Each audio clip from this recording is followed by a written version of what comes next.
Hi everyone, in this video, I'll show you how to create a sprint in ClickUp. So first of all, just open your ClickUp account.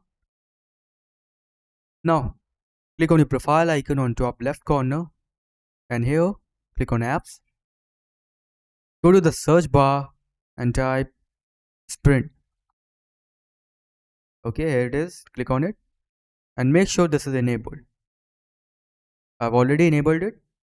Make sure yours is enabled.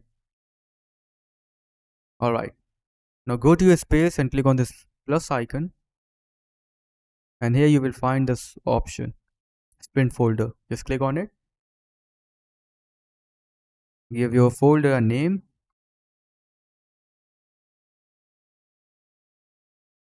Select day, Sunday, Monday, Tuesday, Wednesday. Select time, duration from here. I'm going to set it as 1 week.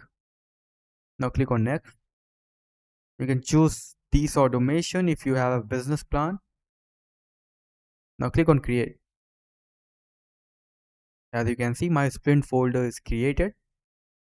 You can add tasks by going over here.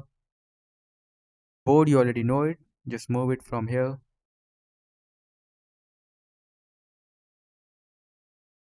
Alright.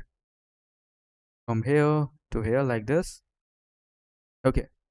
Now if you want to add something else, just click on this view option and you can add Google Docs, Google Sheets, YouTube videos, activity, workload, team, map, doc, whatever you want. So that's it for the video. Thanks for watching.